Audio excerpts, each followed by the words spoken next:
Hello there, friends and viewers. Today I'm going to be doing a rumination of Season 1, Episode 1 of the TV sitcom Friends. If you haven't seen my series overview that I'm putting out before putting Season 1, Episode 1 out, I would highly suggest you go and watch that. That talks a little bit about the cultural significance, my original watching of the show, and some other details like that. This is going to be done in a lore runner, Archie and Gaia much slower pace rumination style. So I'm going to be talking about the episode, trying to analyze some of the scenes, telling you what I think about it in now November 2023, and talking a little bit about its significance. So without any further ado, let's actually get into the episode. I want you guys to know that if you don't watch this visually and just want to listen to this audio, this is a great one to put on as ASMR in the background if you're perhaps doing dishes or want to go take a nap or sleep. I'm just going to be talking about the episode. I'm going to try to keep my voice an even tone throughout. So we start the episode. This is 1994, and it's May when the pilot comes out. So the first scene is of the Central Perk, a basically coffee house that's going to be very central, no pun intended, to the whole series. And you can tell right away, straight away, that there was some budget issues. There was some production issues in the early part of season one. It's very noticeable in the first few scenes of the show that there was a stiffness to the characters that you don't see in later seasons. Now, suffice it to say that over the course of my life, I've watched the show several times. The original series basically being, watching an episode here and there. Then I watched the whole series as I got older. Now in the 2020s, I'm actually doing a full analytical breakdown and rewatch. 1994 is very significant to note when the show started because you have to understand, as I talked about in the series overview video before this particular episode, that the internet was not really available in any traditional way as we have today. There was no iPhones. It was a different time. It was a transitional time between the 1970s, 1980s, which was pre-internet, very very different from today's era, and after 2008, which is what I would consider to be the iPhone modern era coming out and mass social media. So if we can see in certain episodes, like in the Central Perk, right away in episode one, we're seeing that, this friends group is meeting there pretty much consistently. And so far, the only real character that we don't see that isn't part of the main group is Rachel. So she is basically introduced in this episode, but the rest of these people have been friends. Ross has just gotten divorced from his ex wife, Carol. So they become separated now. And so he's dealing with all of those issues of, recently being separated. Another thing I wanted to note right away before we start going into the first scenes of the show is the characters' ages. And I've tried to validate this as much as I can through secondary and reference sources, are fairly inconsistent throughout the show. It looks like some characters, like for instance Phoebe, are around 29. So even when the show began, they're in the very late 20s, almost hitting 30s. But then there's others like Chandler and like Rachel that are in the early to mid 20s. So I want to note that because you can kind of see as the show goes on that certain characters like Phoebe are definitely I don't want to say the elders of the group, but they definitely have a little bit more experience, a little bit more wisdom. Because for those of you that actually have gone through your 20s, I'm now 31, almost 32. The difference between, let's say, 24 and 29 is fairly significant. I would say it's actually more significant than, let's say, 20 to 24, in my personal opinion. A lot of personal growth tends to happen around this age. So over the course of the show, you're going to see these characters that are in the early to mid 20s change to characters that are in the mid 30s. So there's a lot of change that happens in the show. So right here at the beginning of the first scene, we kind of have the introduction to the character dynamics, and there's a little bit of banter. We see Joey Tribbiani basically being the kind of somewhat comic relief character and the kind of like, dumb, attractive actor stereotype. unfortunately, especially in the early seasons, like Joey is kind of used as kind of a comedic kickstand almost. And I really like the Joey character. So I want to say that I think his character develops a little bit more as the series goes on. Chandler, and this is being filmed after Matthew Perry's passing, so I want to give respect to that, and say that of course I'm very deeply sorry for his loss, and it's just it's a tragedy. But if you want to watch my series overview, I talk a little bit more about that there.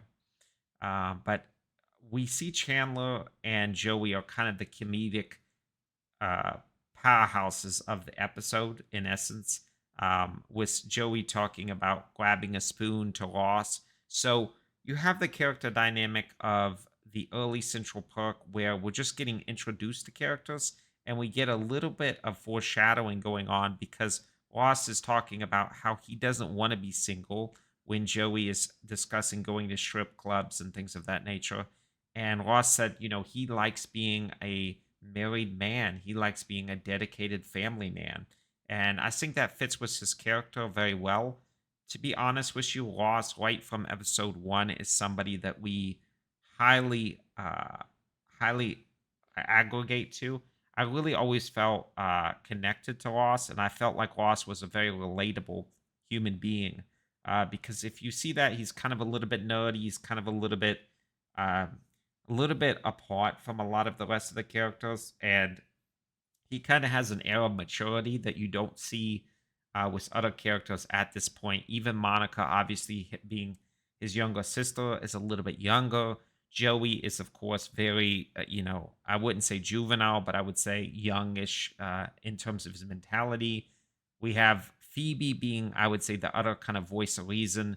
And then, we have Chandler and we have Rachel being, I would say, quite immature generally in this first season, as makes sense with their ages. I believe Matthew Perry, even in real life, was only 24 or 25 when this was filmed, so he was quite young.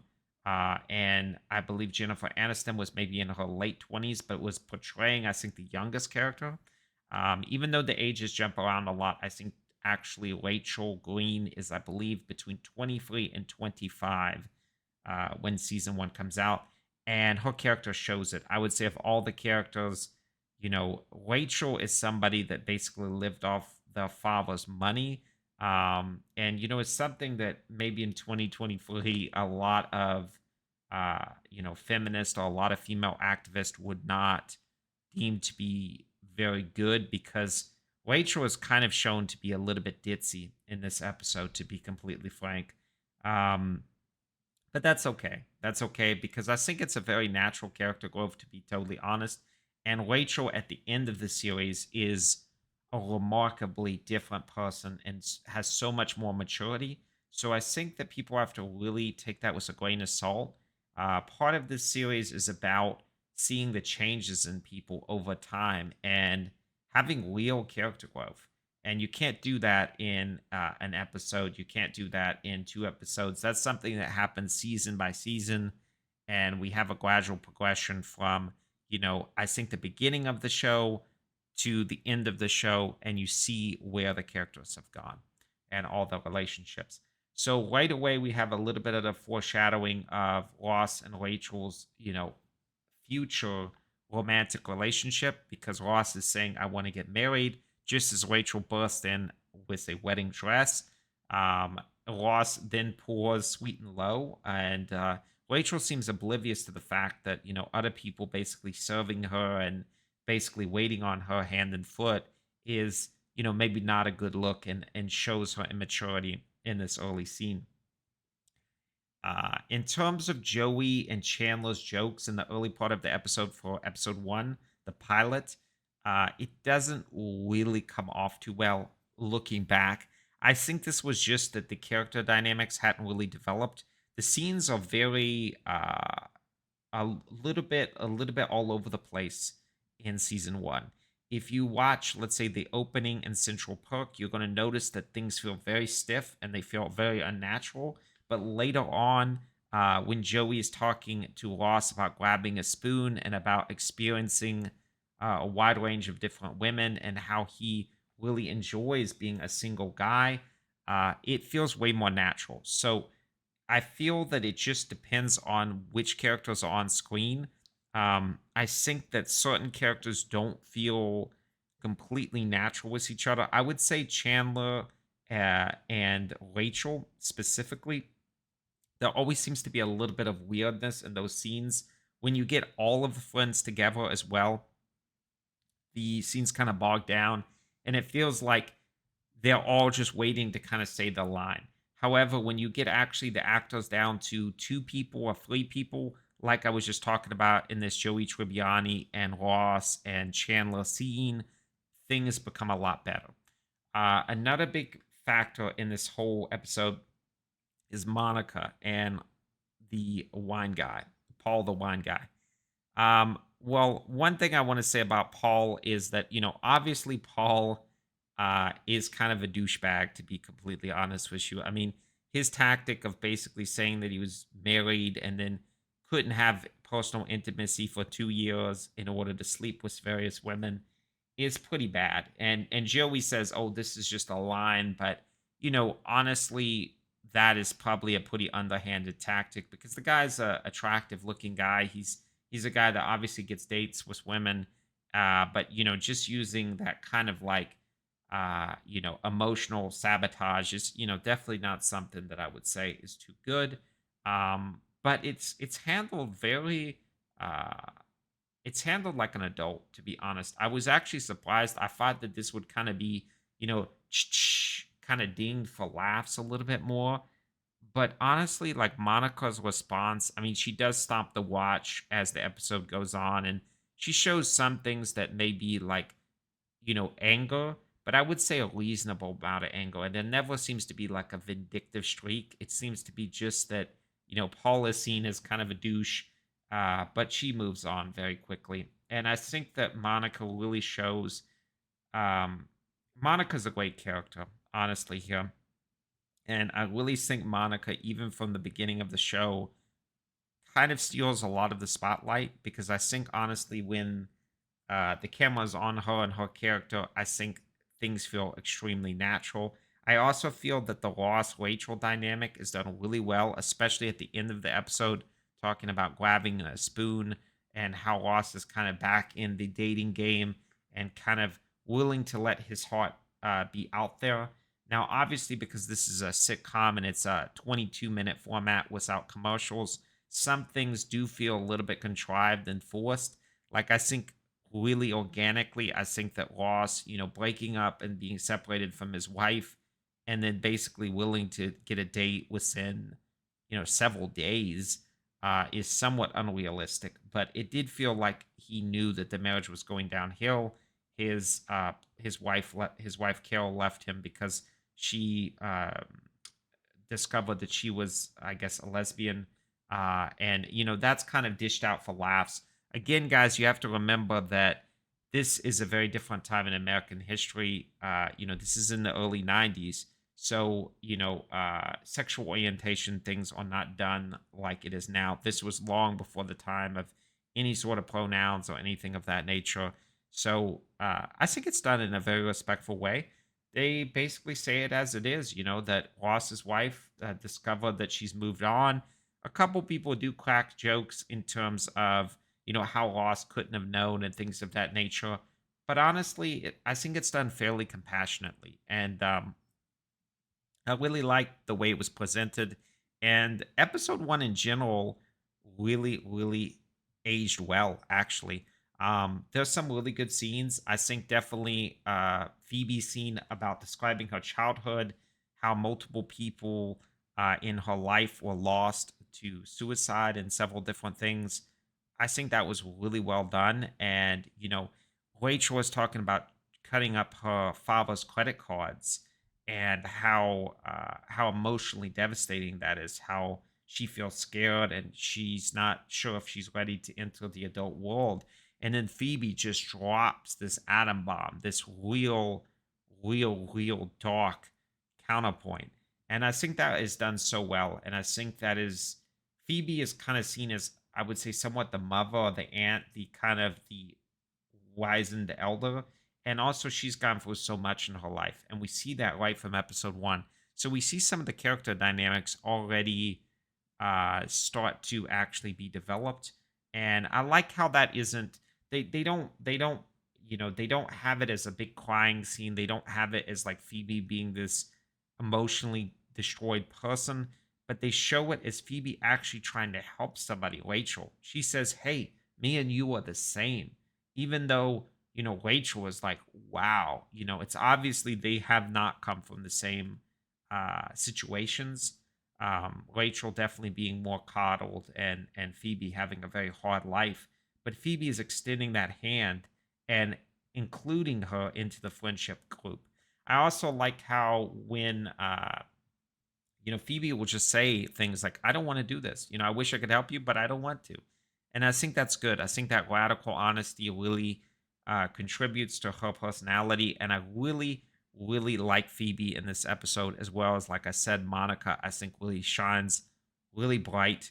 Um, and like I said, I feel that the negatives of this episode, and specifically the pilot, is when you get all the characters together, things start to get a little stiff, a little bit wooden, and you definitely feel like the character dynamics. Everybody just kind of waiting to say the line, and yeah, it doesn't feel as natural. But all of the individual scenes where you just have several different characters is really, really good.